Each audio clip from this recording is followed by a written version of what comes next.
안녕하십니까. 2020년 7월 19일 최병민 팩트 시작하겠습니다. 조금 전에 채널A 이동재 전 기자와 한동훈 검사장 간의 녹취록이라고 하는 것이 전격적으로 공개가 됐습니다. 제가 오후에 KBS 측이 어제 뉴스데스크에서 보도한 그 내용, 그러니까 한동훈 검사장과 이동재 전 기자가 2월 13일 날 부산고검 차장검사실에서 만나서 거기서 사실은 이철 전 밸류 인베스트먼트 코리아 대표를 어떤 식으로 협박해서 유시민 노무현재단 이사장의 비리를 빼낼 것인가를 놓고 공모했다, 이런 정황 증거를 하면서 그날 격려성 발언을 한동훈 전 검사장이 했다, 이런 보도를 했다고 했죠. 근데 그거에 대해서 양쪽 다 소설이자 창작 이렇게 얘기했다고 했는데, 자, 그렇게 그냥 말로만 얘기한 것이 아니고 이동재 전 기자 측에서 아마 그 KBS 보도에 대해서 상당히 열받은 것으로 보입니다. 전격적으로 그게 15분 정도 분량이라고 그랬죠. 그것을 공개했습니다. 그 중에 핵심 내용을 제가 말씀드리겠습니다. 자, 여기에 보면 제가 그동안에 언론에 보도된 것이라고 말씀드렸던 그 내용이 그대로 다 있고요. 언론 보도가 굉장히 정확했습니다. 거기에서 결국은 KBS 보도는 오보라는 것이 입증이 됐고, 그럼 KBS는 그것을 어디에서 취재했느냐 하는 이제 취재원 내지는 그 내용의 오보에 대해서 책임을 져야 되는 문제가 생겼고요. 이렇게 되면 서울중앙지검 형사일부에서 그동안에 검언유착이라고 하면서 이 문제를 중점적으로 수사해 왔는데 이 내용을 보면 검언유착의 흔적이 전혀 없습니다. 이에 대한 책임을 어떻게 져야 할 것인지 우선 그 내용 말씀드리면, 이동재 기자가 이렇게 얘기합니다. 신라젠 이런 것 알아보고는 있는데 이게 한번 수사가 됐던 거잖아요. 라임도 그렇고 라고 얘기하니까 한동훈이 열심히 하겠죠. 총장 물론 계속 저쪽에서 방해하려고 하겠지만 인력을 많이 투입하려고 할 거고. 그랬더니 이동재 기자가 신라젠 여태까지 수사했던 것에 플러스 이런 거 어떤 부분을 더 하나요? 이렇게 얘기했습니다. 그랬더니 한동훈이 여태까지 수사했던 것에서 제대로 아직 결론 안 나왔잖아요. 그러면서 뭐냐면 사람들에게 피해를 다중으로 준 거야. 그러니까 이거 빨리 정확하게 수사해서 피해를 막을 필요도 있고, 이런 식의 얘기를 여기서 좀 길게 얘기합니다. 그러니까 이게 다중한테 피해를 준 거니까 이거를 빨리 여기서 수사를 해서 막아야 된다, 그렇게 얘기하니까 이동재는 법무부도 그렇고 기자도 생각하는 게 신라젠은 서민 다중 피해도 중요하지만 결국 유시민 꼴 보기 싫으니까 많은 기자들도 유시민 언제 적이 될까 그 생각 많이 하는 것 같아요. 그러니까 계속 유시민 취재를 하려고 이동재 전 기자가 얘기를 하는 것으로 보입니다. 이 대목을 보면. 그때 한동훈 검사장이 유시민 씨가 어디서 뭘 했는지 나는 전혀 모르니까 그런 정치인이라든가 그 사람 정치인도 아닌데 그러니까 이동재 기자가 결국에는 강연 같은 거 한 번 할 때 3천만 원씩 주고 했을 것 아니에요. 그러니까 이제 결국 그게 정치인 로비스트 이런 이제 리스트가 있다, 이런 얘기 비슷한 걸 자꾸 끄집어내려고 했던 것으로 보입니다. 그러니까 한동훈이 진짜 그렇게 많이 하면 그게 거기 있는 사람한테 강연하고 지식을 전달하는 문제가 아니라 그런 사람들이 와서 강연했다는 것에 밖에 홍보하는 것에 있어서 주가 조작 그런 차원이잖아, 그런 것도, 이런 식으로 얘기를 하니까 이동재 기자가 옛날에 VIK 영상을 보니까 한국당 윤형석 양산 쪽 그 아저씨랑 몇 분 계시더라고요. 여기까지 가겠나 싶겠지만 아무튼 유시민은 좀 이렇게 얘기하면서, 이러다 보면 유시민 한 월말쯤에 출국하겠죠, 이렇게 연구하겠다면서 이런 식으로 얘기하니까 한동훈이 관심 없어. 그 사람 미천 드러난 지 오래됐잖아. 그 1년 전 이맘때쯤이면 지금의 유시민의 위상과 말의 무게를 한번 비교해봐, 이런 식으로 얘기를 합니다. 그러니까 이동재가 이철, 그 다음에 두 사람을 더 얘기하면서, 제가 사실 교도소에 편지도 썼거든요. 당신 어차피 쟤네들이 너 다 버릴 것이고 이렇게 편지를 썼다고 얘기하니까 한동훈이 그런 거 하다가 보면 한 건 걸리면 되지, 이렇게 얘기합니다.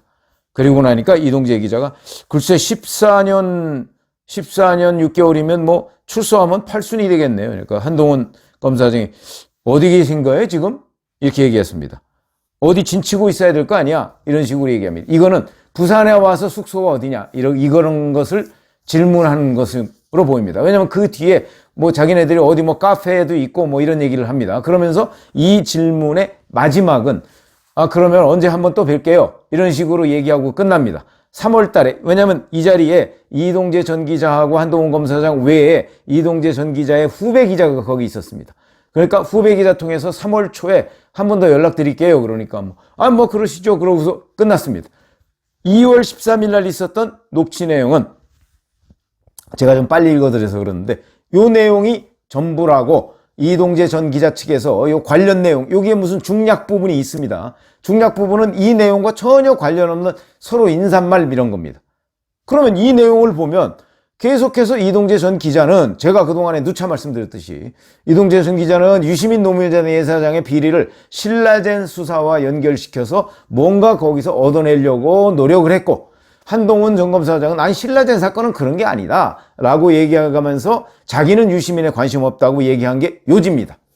자, 그런데 도대체 서울중앙지검 형사일부가 법원에 어떤 식으로 영장을 청구했길래 영장이 발부됐는지 이 부분이 우선 드러나야 되고요. 혹시 거기에서 이 내용을 중앙지검 형사일부 자기네들이 적당히 짜깁기 해서 악마의 편집을 해서 이거 뭐 제가 보건데 악마의 편집을 아무리 해도 영장 발부될 것 같지 않은데 어떻게 했길래 영장이 발부됐느냐, 혹시 그 영장 청구 내용 중에 조작된 내용은 없는 것이냐 하는 부분이 우선 규명이 돼야 되고요. 그 부분은 뭐 중앙지검이 규명하지는 못하겠죠. 그거는 이제 아마 7월 24일 날 수사심의위원회가 열리면 거기서 규명이 될지도 모르겠습니다. 자, 이 내용을 다 듣고 나면 수사심의위원들은 뭐라고 판단을 할 것인가요? 강요미수 부분은 물론 별개일 수 있습니다. 그거는 이동재 전 기자가 한동훈 검사장과 무관하게 이철 전 VIK 대표를 계속 강요할 수는 있죠. 강요했는데 성공은 못한 거 아니겠습니까? 그런데 이 강요가 먹히려면 기자가 무슨 재주로 강요를 합니까?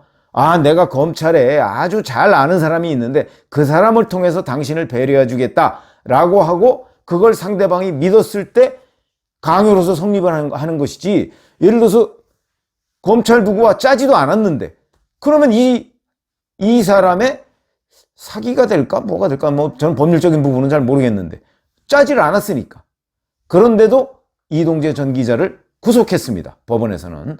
그렇다면 모르겠습니다. 저희가 뭐 법에 관해서 그렇게 구체적으로 잘 아는 건 아니니까 이게 뭐 범죄로서 강요미수가 성립하는지 모르겠으나 제가 상식적으로 본다면 한동훈 전 검사장과 짜지도 않았는데 어떻게 이철 전 VIK 대표한테 강요가 성립할 수가 있느냐. 내가 검사한테 잘 얘기해서 당신을 봐주기로 했다라고 얘기하고 그걸 상대방이 믿었을 때 강요가 되는 것이고, 이제 이게 미수라고 하니까 그러면 적어도 짰다는 사실을 믿을 만큼 얘기를 했다? 뭐 그러면 혹시 강요가 될지 모르겠습니다. 그러나 여튼 짠 사실은 이거 보면 없습니다. 이거 보면 없는데 궁금합니다. 그래서 어떻게 된 일인지. 그래서 오늘 제가 말씀드리는 내용은, 자, 지금까지 핵심은 제가 녹취록이 2개가 있다고 그랬죠. 이 이동재 전 기자가 제보자 X라는 사람한테 들려준 그 녹취에는 6초 분량이 나오는데 거기에 검찰 관계자 목소리가 있다. 근데 제보자 X는 그게 한동훈이라고 믿고 MBC에 제보를 했고, 그 다음에 이 부분과 관련해서 이동재 전 기자는 아니야, 그게 한동훈이 아니고, 물론 제보자 X가 계속 한동훈이라고 물었을 때 이 사람이 부인하진 않았죠. 그러나 실질적으로는 한동훈이 아니고 자기가 대역을 썼을 뿐이다, 이렇게 얘기했습니다. 이것도 저는 이동재 전 기자의 얘기가 맞다고 봅니다. 그거 뭐 육성 금방 확인해 보면 나올 테니까. 그리고 검찰은 알 테니까. 그리고 또 하나의 녹취록이 바로 2월 13일 이 녹취록인데, 이 녹취록은 지금 오늘 중요 부분은 다 이동재 전 기자 측에서 공개를 했습니다. 자, 그러면 이 공개된 내용에 어디에 과연 검언 유착이 있느냐. 이 부분이 이제 쟁점이지 않습니까? 이 부분이. 그래서 한동훈 전 검사장을 피의자로 입건할 수 있느냐 없느냐. 지금까지 피의자로 입건했다고 검찰이 밝혔는데, 자, 그 부분을 제대로 입증할 수 있느냐 없느냐 하는 문제가 이제 관건이다, 이렇게 말씀을 드릴 수가 있고요. 7월 24일에 이 문제가 결판이 날 텐데 그게 조기에 결판이 나버렸습니다. 제가 보건대는.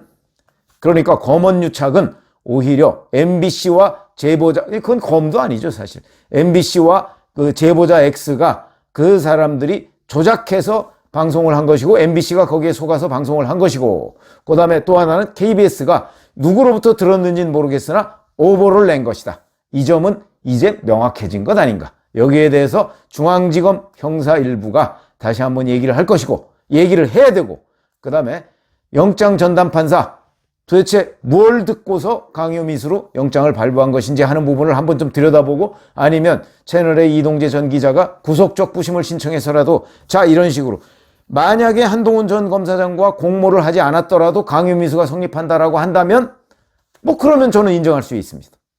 그러나 채널A 전 기자와 한동훈 검사장이 공모를 안 했는데도 채널A 전 기자의 강요 미수가 과연 성립하는지에 관한 법원과 검찰 측의 명확한 입장 설명이 있어야 되겠다, 이런 말씀을 드리고요. 제가 오늘 말씀드린 핵심 내용은 그 가장 중요하다는 검언유착 의혹의 그 핵심으로 가장 중요하다는 2월 13일 녹취록이 나왔다. 그 녹취록을 봤더니 이렇더라 하는 걸 제가 말씀을 드렸습니다. 감사합니다.